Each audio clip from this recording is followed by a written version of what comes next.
This is Patrick Dolence with the third presentation focusing on our first model.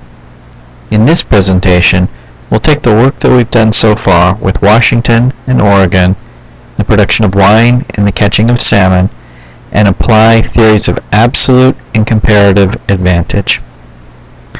To do that, we're going to take a historical view, and that requires looking at three perspectives. Initially, we'll consider what's known as mercantilist thought. It's essentially the state of economic thinking before Adam Smith. Then we'll examine the views of Adam Smith. And finally, we'll incorporate the ideas that David Ricardo adds. First, mercantilist thought. The mercantilists wrote for several centuries prior to Adam Smith.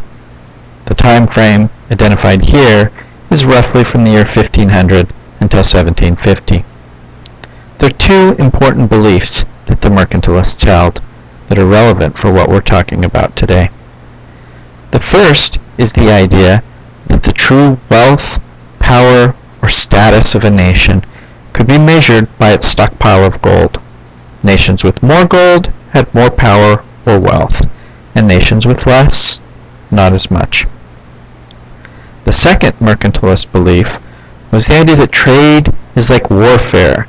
That is to say, that trade is a zero-sum game. A zero-sum game refers to a situation where you can only have a winner if you also have a loser.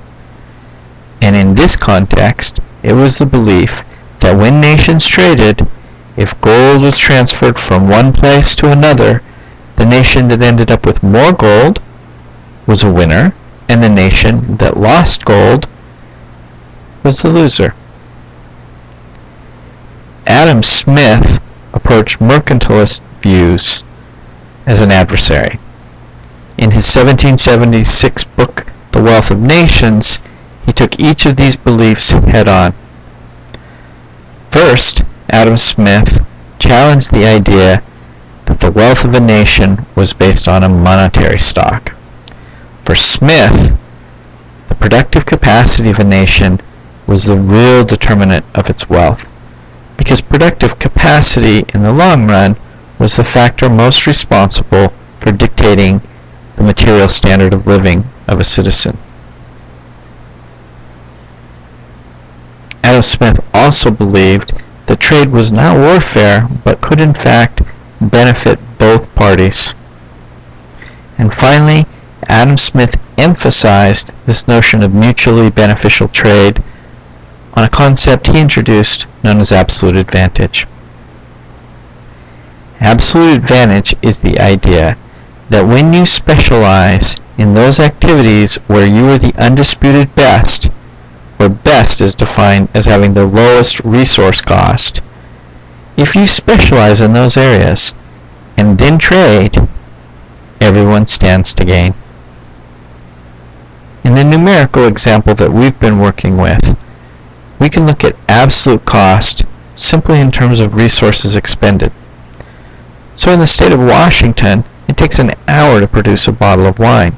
The resource cost here is 60 minutes. In the state of Oregon, it takes 30 minutes to produce a bottle of wine. Clearly, Oregon enjoys the absolute advantage in wine production, which is why the 30 minutes is highlighted in blue. When it comes to catching fish, the numbers we were working with suggested that in Washington state it takes 15 minutes per fish, while in Oregon it takes 20 minutes. In this case, Washington is the undisputed leader, and therefore Washington has the absolute advantage.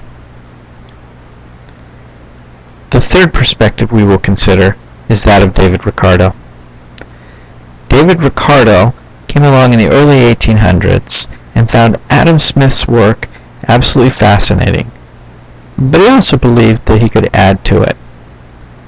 Ricardo is going to approach this issue by focusing not on absolute cost, but on opportunity cost.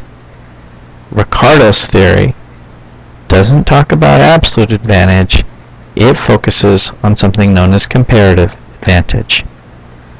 Ricardo's approach is a bit more subtle than Smith's, but as we'll eventually discover, it provides a more general framework than the one that Adam Smith gave us.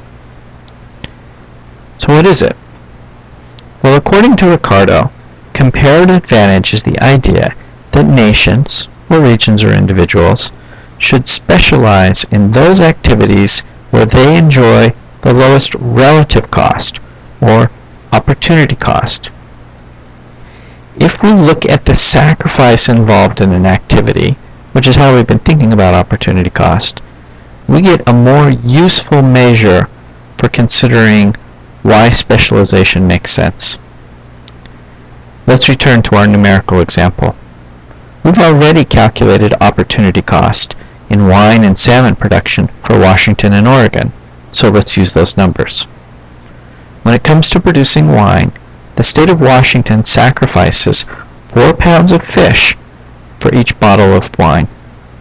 The state of Oregon only gives up 1 1/2 pounds of fish for their bottles of wine.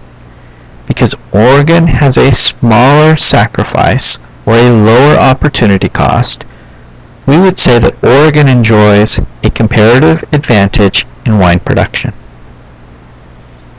When we think about catching fish, we discovered that the opportunity cost in Washington for one fish was 1/4 of a bottle of wine, while the opportunity cost of catching one fish in Oregon was 2/3 of a bottle of wine.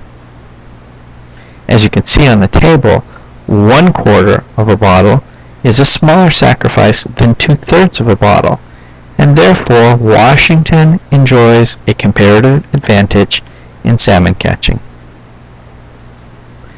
These insights are summarized in this final table. While our numerical example provided Oregon with both the absolute and the comparative advantage in wine production, and provided Washington with both the absolute and the comparative advantage in salmon production, as you will soon discover, that doesn't always have to be the case. Indeed, it's possible for one place or one location to have an absolute advantage in everything and still only have an isolated comparative advantage.